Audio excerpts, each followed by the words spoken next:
Hey guys, how's it going? So recently I took my new Taurus G3 out to the range and I'm going to show you guys the first shot so we can all see how she did.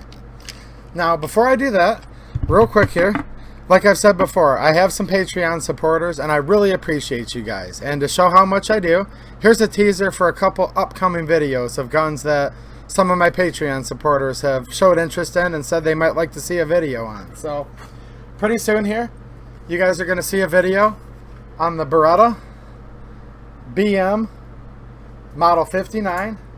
Kind of excited to do this review, and I really like this gun, guys. This is basically a .308 caliber battle rifle that gets its roots and lineage from the venerable M1 Garand. And this is a newer, more probably much improved design, to be honest, over the M1 Garand as far as for battle reasons. Probably what the M14 should have been, in my opinion. So we're going to go over this gun, and also expect to see a couple M1 Garand videos in the near future, and one on the M14. Look, nothing against the M14. I appreciate its service and the United States military, but this Beretta BM59, like I said, is probably what the M14 really wishes it was, in my opinion. So stay tuned for that. And I know one of my viewers specifically loves Beretta, so hopefully you enjoy it, buddy. Also, I've had you guys ask recently about, hey man, do some more AK videos. So yeah, I love AKs. For those of you that haven't been following the channel very long, go look back. There's quite a few AK videos on this channel. So I was thinking about getting into the Hungarian AKs here in the near future and showing you guys some different Hungarian AK variants like this AMD 65. Also, a lot of you guys have showed interest in the Chinese variants, so I'm going to have some videos coming up soon. In this case, this is a Chinese Model 56-1 built off an original military parts kit. I also have some other pre-bands and things like that that I can show you guys. Mac 90 sporters. So for those of you that like more AK videos, they're coming up here in the near future. If there's another country of origin you guys like, just leave it down in the comments. You know, I like AKs from all countries. Just had some requests for the Hungarians and the Chinese lately, so those will be coming up soon. Also, obviously, more Taurus G3 and G2C videos in the queue and stuff like that. So alright guys, let's go out to the range and see how the G3 did on the first shots. Alright guys, here's my brand new Taurus G3. Haven't fired it yet, so this will be the very first shot. We're going to see how this gun behaves. Hopefully it acts good. We're going to start off with the 17 round mag.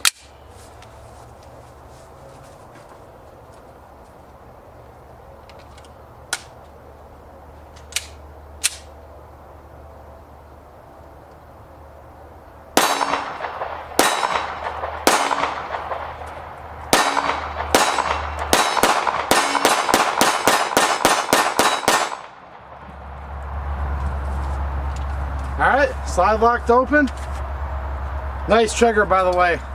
Just got done shooting the G2C. It took me just a second to get used to it because the reset's actually that much better on the G3, believe it or not. So that's pretty cool. Let's throw in the 15 round mag. See what happens. I would note the slide did automatically close and chamber the round. I'm not a big fan of that, but hey, it just did it on camera, so we'll see.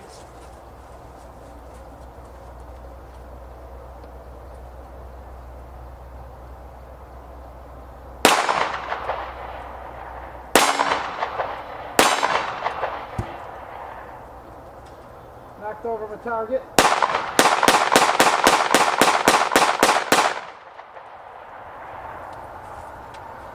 Hey, with this 4-inch barrel, it's got so much power it even knocked over the target. Comfortable gun to shoot, guys. Feels a lot like a G2C, if not even a little more comfortable with the better trigger and the larger grip frame. Wasn't a huge fan of it auto chambering the round. I'm putting in a full mag, but we've all had guns that do that before, so whatever. Overall though, Flawless function on the first couple mags. Pleasure to shoot.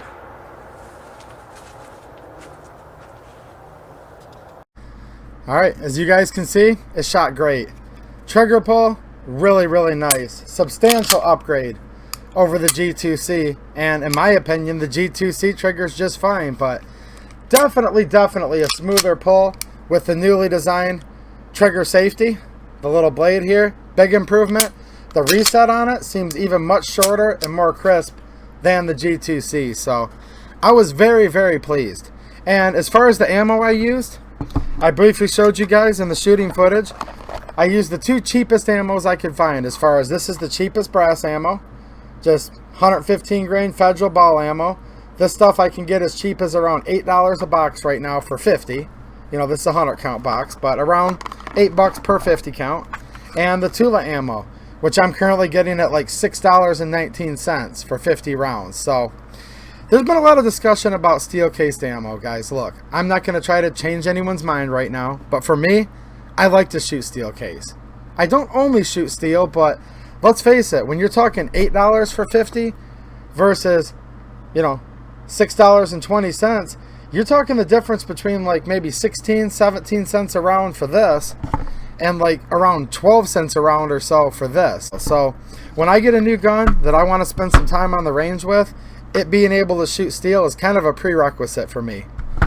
No, I'm not worried about it wearing out the throat of the barrel. I'm not worried about that. I'm not worried about the extractor.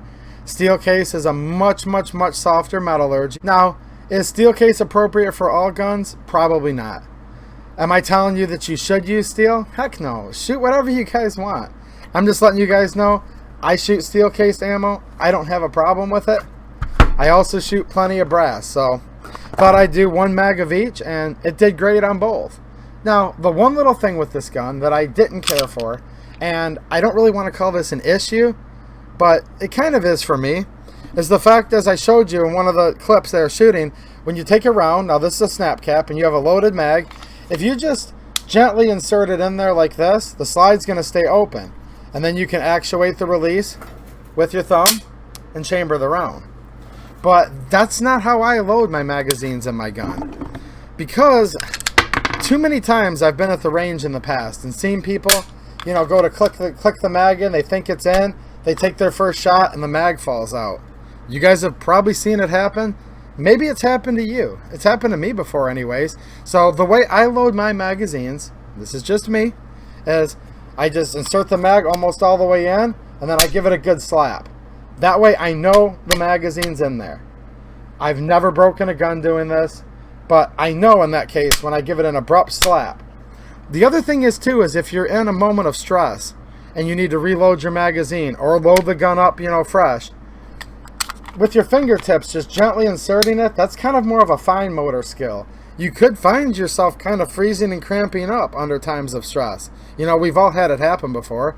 I've never been in a gunfight, but just stress in general, right? Your hands get kind of clammy and maybe cramped up.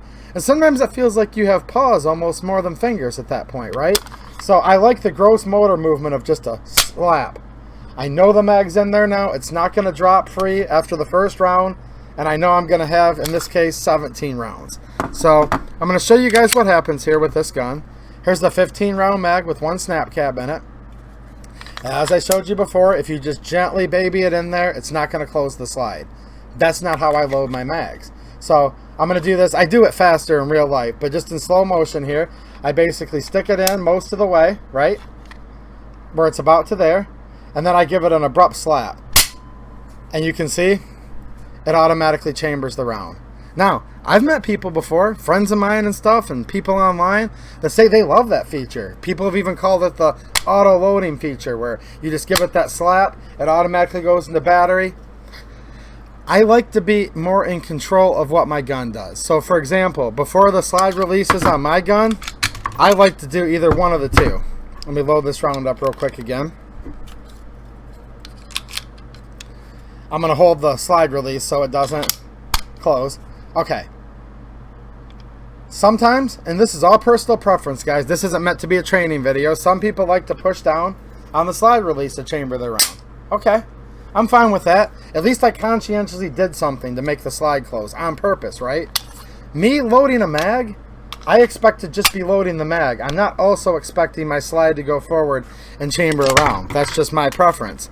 Another thing, and this is the way I usually run my guns, because I've shot so many guns over the years, guys, in some guns, this is a slide catch and not truly a release. And if that's the case, sometimes it does not close the slide. So instead of remembering which gun's which and all those types of things, I tend to like to just grab onto the slide. Again, back to gross motor movements again, which are always good in times of stress, right? To remember your gross motor movements. I like to just grab onto the slide, pull it to the back, and do what's called the slingshot method. Just rip it to the back and let go and chamber the round. So I'd rather, even though people could argue it takes an extra like motion or an extra second to rack the slide, I would much rather close the slide on my own, knowing, right, rather than just jamming a mag in and having it close on its own. So that's my thing. So you guys can decide whether that's a good thing or a bad thing for you guys that this gun auto loads.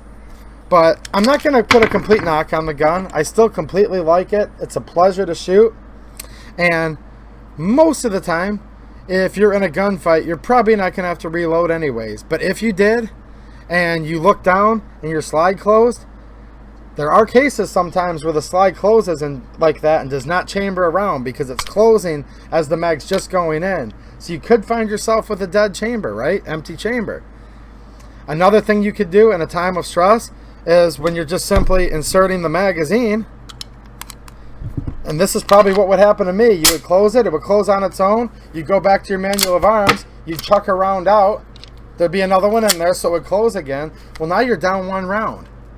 So there you go. That's my reason why I don't care for the whole auto chambering feature or detriment, depending on how you look at it, but it's up to you guys. Let me know in the comments whether you guys think this is actually a good thing, that it's auto chambering itself, whether it's a bad thing, or whether you're neutral and you just simply don't care.